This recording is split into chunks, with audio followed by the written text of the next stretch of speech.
Chers parents, il semble qu'il y ait eu une interruption inattendue dans notre conversation précédente et je n'ai pas le contenu exact de ce que nous avons déjà abordé. Pour nous assurer de couvrir l'intégralité de notre sujet crucial, les 5 erreurs parentales qui détruisent l'émotionnel de votre enfant, je vais reprendre depuis le début de cette liste.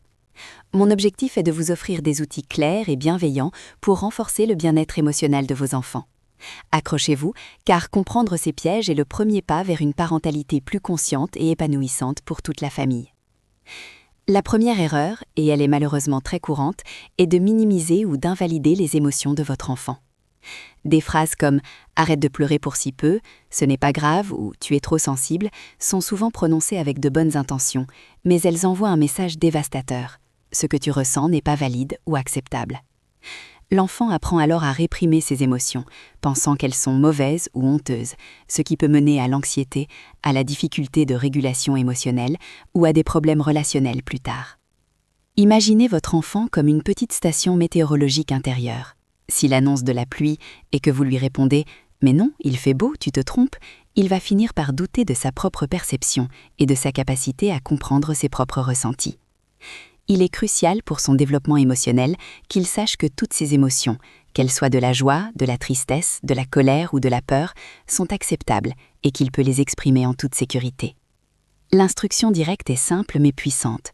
Validez ce que votre enfant ressent, même si vous ne comprenez pas la raison ou si cela vous semble disproportionné. Dites « Je vois que tu es triste, je comprends que tu sois en colère » ou « C'est normal d'avoir peur dans cette situation ».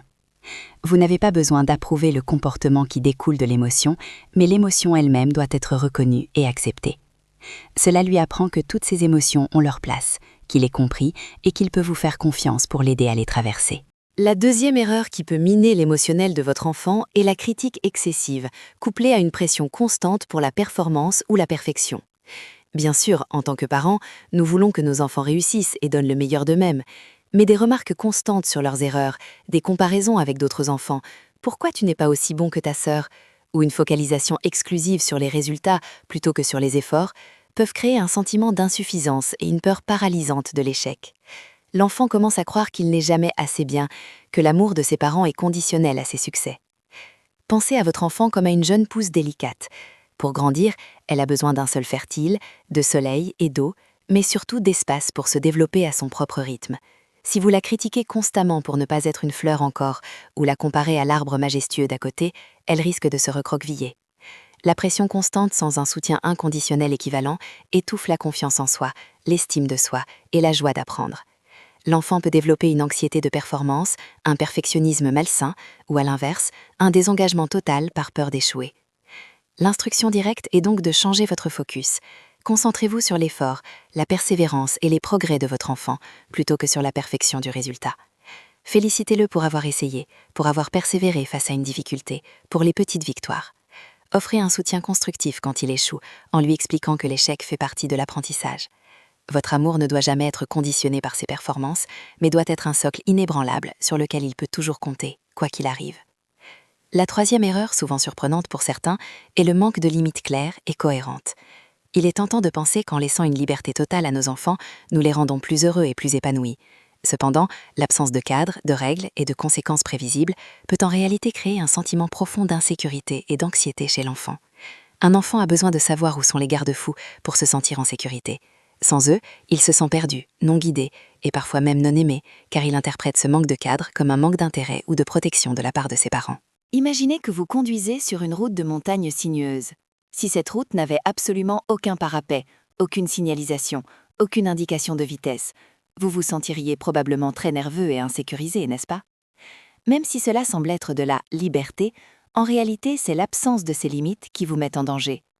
Pour un enfant, les limites sont ses parapets. Elles ne sont pas là pour l'emprisonner, mais pour le protéger, pour lui montrer le chemin sûr et pour lui apprendre à naviguer dans le monde. Sans ces limites, l'enfant doit constamment tester jusqu'où il peut aller, ce qui génère de l'épuisement pour lui et pour vous, et peut le pousser à des comportements extrêmes pour sentir qu'il existe et qu'il est vu. L'instruction directe est la suivante. Établissez des règles claires, cohérentes et expliquées. Impliquez votre enfant dans la discussion des règles lorsque c'est approprié à son âge pour qu'il en comprenne le sens.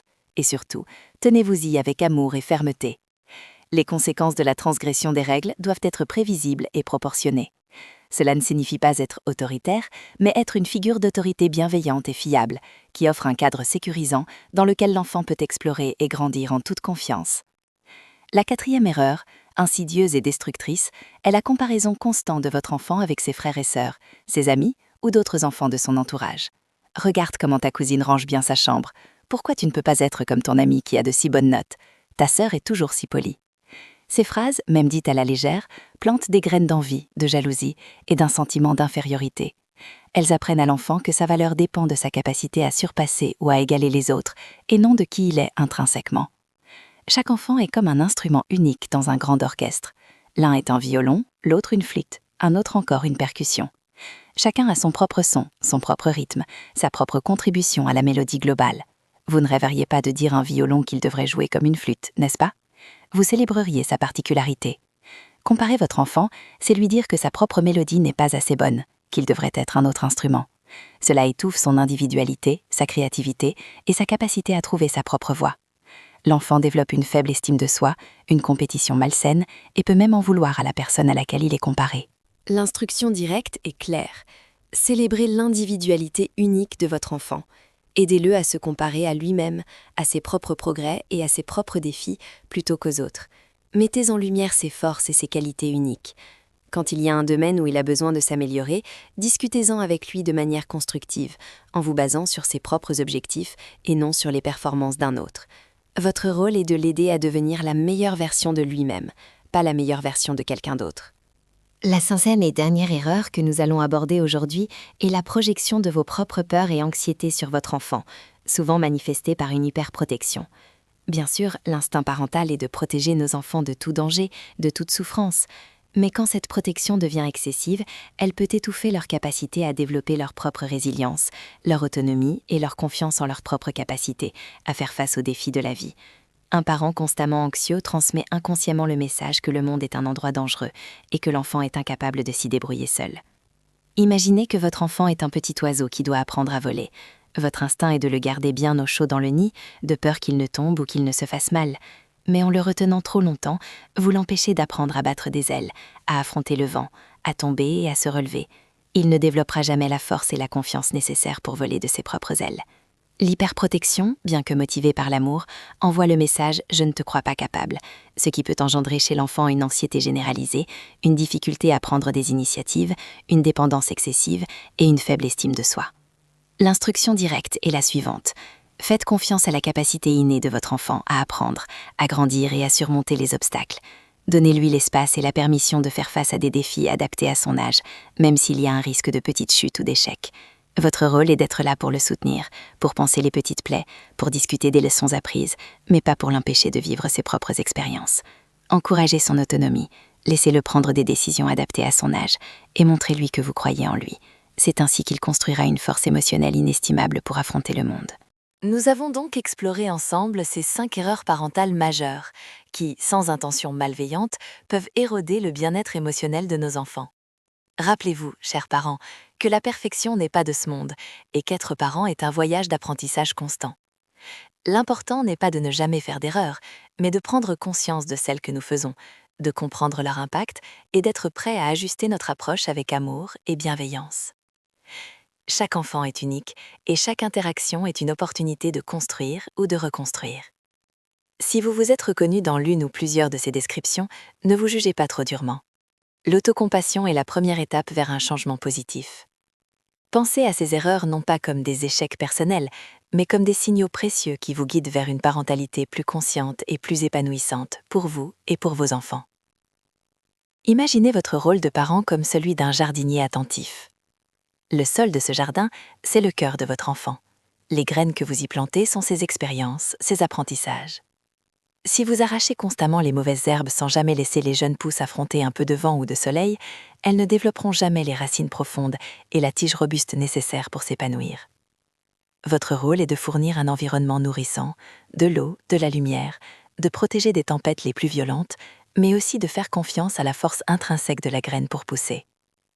Vous ne pouvez pas forcer une fleur à s'ouvrir, mais vous pouvez créer les conditions optimales pour qu'elle le fasse, d'elle-même, à son rythme, dans toute sa splendeur.